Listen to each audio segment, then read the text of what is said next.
Hello and good morning, everyone. My name is Yugal Vijay Bhaisare, lecturer in Mechanical Engineering Department from NIT Polytechnic Nagpur. आप सभी का मैं स्वागत करता हूँ लेक्चर नंबर 55, मतलब हमारे आज के आखिरी सेशन में। रेफ्रिजरेशन एंड एयर कंडीशनिंग का आज हमारा आखिरी लेक्चर है, जहाँ आज हम पढ़ने वाले हैं ऑटोमोबाइल एयर कंडीशनिंग सिस्टम के बारे में। चलिए स्टार्ट करते हैं।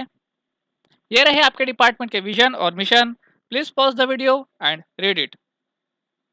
आई होप आप सभी ने इसे रीड कर लिया होगा। आगे बढ़ते हैं। हमने पिछले लेक्चर में देखा था इंसुलेशंस के बारे में, तो और आज हम पढ़ने वाले हैं ऑटोमोबाइल एयर कंडीशनिंग सिस्टम के बारे में। ये रहे आपके program outcomes to be achieved. तो चलिए आगे देखते हैं। Automobile air conditioning system. तो ध्यान में रखिए, ऑटोमोबाइल एयर कंडीशनिंग सिस्टम जो है वो आपके इन 4 कंपोनेंट्स के ऊपर ही वर्क करता है। ठीक है, जो हमारे वीसीआरएस सिस्टम में वर्क होते हैं। तो कौन से है वो सिस्टम, आप लोगों को सभी को पता है। चलिए थोड़ा पेन यूज कर लिया जाए। कॉम्प्रेसर, कंडेंसर, एक्सपांशन वॉल और इवोपरेटर। देखो ये 4 कंपोनेंट हमें हर जगह लगने वाले थे। ठीक है, तो ऑटोमोबाइल एयर कंडीशनिंग सिस्टम में भी हमें ये 4 कंपोनेंट्स लगने वाले हैं। ठीक है, तो कौन से कंपोनेंट है, देखो इस प्रकार की आपकी डायग्राम होती है लेआउट ऑफ कार के एयर कंडीशनिंग सिस्टम के बारे में। तो सबसे पहले आपका कॉम्प्रेसर होता है। तो आपका कॉम्प्रेसर कहाँ पे लगा होगा, तो आपके गाड़ी का जो इंजन होगा, आपके गाड़ी का जो इंजन होगा जहाँ पे रेसिप्रोकेटिंग कंप्रेसर होता है, वही आपका ऑटोमोबाइल कार एयर कंडीशनिंग के लिए काम करते हैं हम लोग। ठीक है, उसी का हम लोग उपयोग करते हैं। उसके बाद वहां से जो रेफ्रिजरेंट जाएगा वो कहाँ पे जाएगा, आपके एक कंडेंसर में जाएगा। और कंडेंसर कहाँ लगा होता है, तो आपके गाड़ी का जो रेडिएटर होता है, आपके गाड़ी में जो रेडिएटर लगा होता है सामने में, वहां पे हम लोग कंडेंसर लगाते हैं। ठीक है, ताकि क्या हो जाए कि नेचुरल जो हवा आ रही है, नेचुरल हवा से क्या हो जाएगा, आपका जो भी रेफ्रिजरेंट है वो ठंडा हो जाएगा। साथ ही साथ हम लोग यहाँ पे फैन भी लगाते हैं। मतलब नेचुरल प्लस फोर्स दोनों ड्रॉट से क्या होगा, आपका जो कंडेंसेशन है वो क्या हो जाएगा, वहां पे आपका कंडेंसेशन हो जाएगा। ठीक है, कंडेंस हुआ जो लिक्विड रहेगा वो कहाँ पे जाएगा, सबसे पहले फिल्टर में होगा। फिल्टर में जाने के बाद क्या होगा, वो उसको हम लोग क्या करेंगे, ड्राई कर लेंगे। ठीक है, और रिसीवर में वो क्या होगा, जमा हो जाएगा।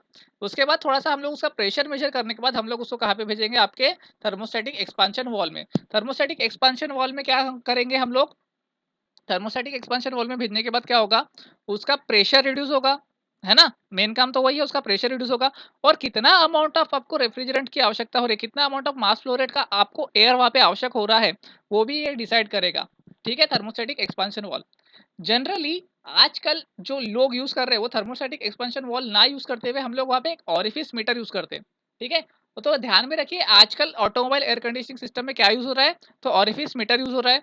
ठीक है, और फिर उसके बाद आपके अंदर में, मतलब आपके डैशबोर्ड सिस्टम में जो यूज होगा, वो क्या लगेगा, वहां पे आपका एवोपरेटर लगा होगा। एवोपरेटर अगेन क्या करेगा, आपके कार के अंदर जितनी भी एयर होगी उसको सक करेगा, उसकी हीट को सक करेगा, और आपकी उसी हीट को ट्रांसफर करते हुए क्या करेगा, उसको ठंडी हवा में कन्वर्ट कर देगा और वापस से आपके कार में भेज देगा।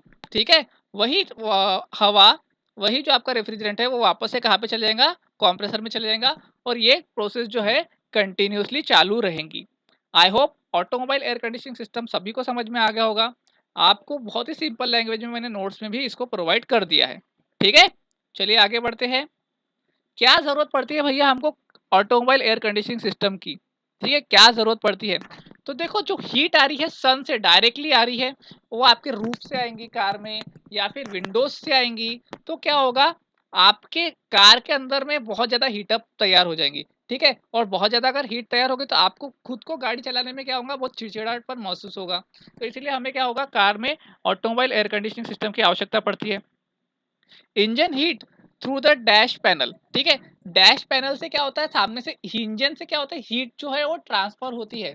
ठीक है, इंजन से अगर हीट ट्रांसफर होती है तो उससे भी क्या होगा, हमें बहुत ही बेकार महसूस होता है। अगर किसी ने बसों में ट्रैवल किया होगा, तो बसों में अगर आप सामने के सेक्शन में बैठते हो तो क्या होगा, आपको इंजन से हीट वहां पे देखना, बहुत ज्यादा हीट आती है।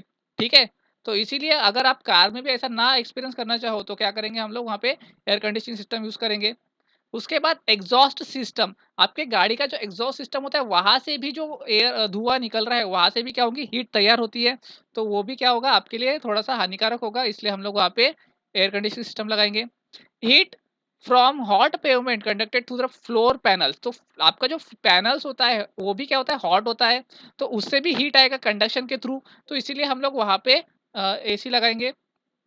हीट रेडिएटेड बाय पैसेंजर्स, आप लोग कितने लोग बैठे हो, 4 लोग की गाड़ी है, 5 लोग 6 लोग ठूस ठूस के बैठे रहोगे, तो क्या होगा, आप लोग उतनी ज्यादा रेडिएशन हीट वहां पे छोड़ोगे, उतना ज्यादा कार्बन डाइऑक्साइड छोड़ोगे, तो उसको तो आपको क्लीन करना पड़ेगा ना भैया। तो इसीलिए हम लोग क्या करेंगे, एयर कंडीशनिंग सिस्टम वहां पे लगाएंगे, जो भी हम लोग लोगों को डिस्कम्फर्ट ना हो, ठीक है, टेम्परेचर बराबर से मेंटेन रहे, इसीलिए हम लोग जनरली मोटा मोटा में हम लोग क्या करेंगे, एयर कंडीशनिंग सिस्टम यूज कर रहे हैं। ओके, क्लियर है, क्लियर है, आगे बढ़ते हैं। प्रिकॉशंस टू बी टेकन, तो इतना हम लोगों ने बड़बड़ कर लिया air conditioning system refrigeration system के बारे में, तो भैया क्या क्या अपने को प्रिकॉशंस लेने चाहिए, तो ये तो हमने पढ़ा ही नहीं, तो ये हम लोग देख लेते हैं। सबसे पहला, operate the air conditioning periodically और at least once in a week to keep the internal parts lubricated as well as the prevent the hoses from the hardening. तो आपके जो अभी एयर कंडीशनिंग सिस्टम जो भी हम बार बार यूज कर रहे हैं, तो उनको आपको लुब्रिकेट करना जरूरी होता है। हफ्ते में एक बार तो भी आप लोग उसको क्या करें, लुब्रिकेट कीजिए। Do not switch on the AC at high speed which may result the seizing of the compressor. तो देखो, आप लोग क्या करते हो, एसी को स्विच ऑन कर लेते हो बहुत ही ज्यादा हाई स्पीड से डायरेक्टली, तो क्या होता है, उसके ऊपर बहुत ज्यादा लोड पड़ जाता है, कॉम्प्रेसर के ऊपर लोड पड़ गया, तो उसके जलने के, उसके अंदर की जो केसिंग है, वाइंडिंग है, वो जलने की बहुत ज्यादा चांसेस हो जाती है। Do not stick anything into the air outlet or air inlet as it is a dangerous and it can cause injuries or damage. Air outlet जो है वो या फिर एयर इनलेट जो है, उसके ऊपर में कुछ भी कचरा आप चिपकाने की कोशिश ना करें, वरना आपका एयर कंडीशनिंग सिस्टम खराब हो जाएगा। Avoid exposing a body directly into the continuous air flow for a long period, it is not good for health. हमेशा ही हमेशा आप लोग जो है एसी के सामने ना बैठे रहे, ताकि वरना क्या हो सकता है, आपकी हेल्थ के ऊपर भी खराब असर हो सकता है। Avoid placing any obstacle near the inlet और आउटलेट, इफ इनलेट और आउटलेट इज ब्लॉक इट में कॉजेज डैमेज द यूनिट। तो आपके जो एसी का इनलेट और आउटलेट सिस्टम है, उसके सामने में कुछ भी ऑब्स्टेकल ना रखे, अदरवाइज क्या होगा, उसका इनलेट या आउटलेट अगर क्लोज हो गया, तो उसकी वजह से क्या होगा, बाकी के जो सिस्टम है आपके, वो काम करना बंद कर देंगे, है ना, वो बराबर से काम नहीं करेंगे, तो क्या होगा, आपका यूनिट ही खराब हो सकता है। ठीक है, do not run or stop the unit frequently. If unit is run or stop more than 4 to 5 times in an hour, it may cause damage to the unit. ठीक है, कंटिन्यूसली बार बार आप बंद चालू मत कीजिए अपने भी, जो भी यूनिट को 4 से 5 बार एक ही आर में, तो क्या होगा, नहीं तो आपका जो एसी है वो खराब हो सकता है।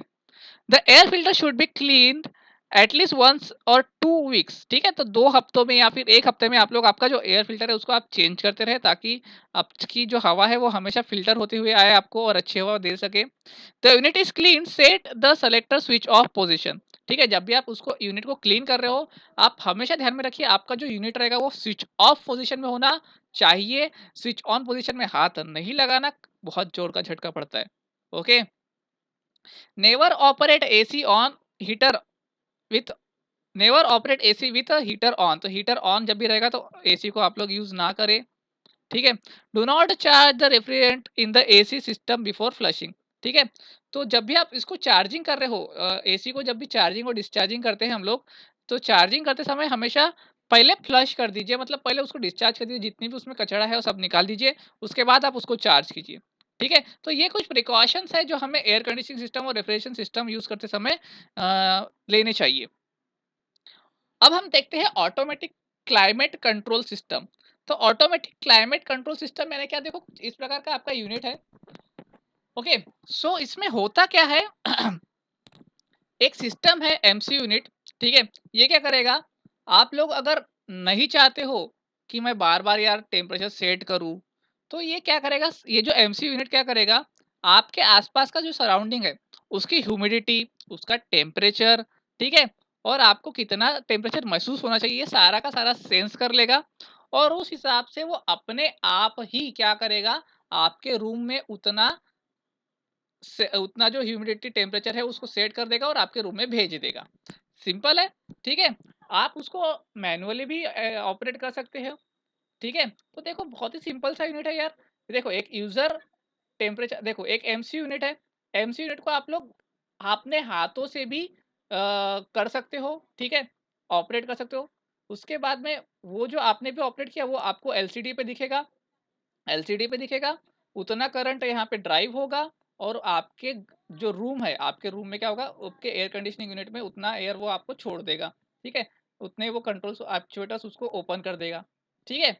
या फिर अगर आप मैनुअली ना करना चाहो तो ये एमसीयू यूनिट क्या करता है, इतना होशियार होता है, ये क्या करता है, आपके रूम की ह्यूमिडिटी, आपके केबिन का टेम्परेचर और एक्सटर्नल टेम्परेचर मतलब बाहर के जो टेम्परेचर है, सभी को वो मेजर कर लेता है। आपको कितना अच्छा आपको ह्यूमन बॉडी को कितना अच्छा लगेगा, उसको अच्छे से सेंस कर लेता है और फिर उस हिसाब से वो अपने आप ही वो करंट ड्राइव करके एक्चुएटर्स ओपन करेगा और आपके रूम में उतनी एयर वो भेज देगा।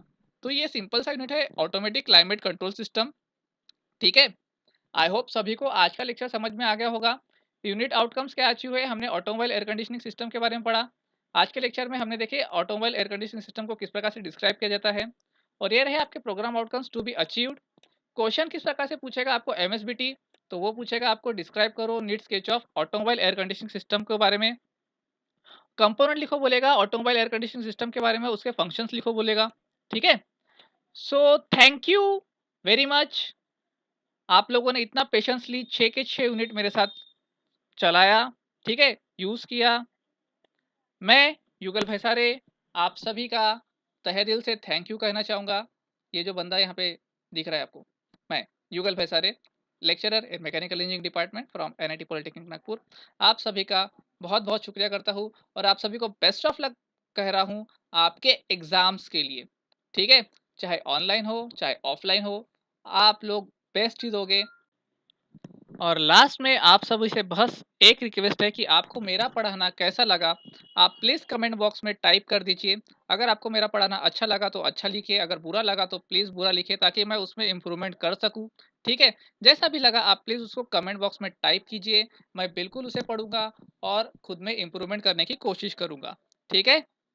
मिलते हैं नेक्स्ट टाइम, तब तक के लिए keep learning, happy learning and bye bye once again.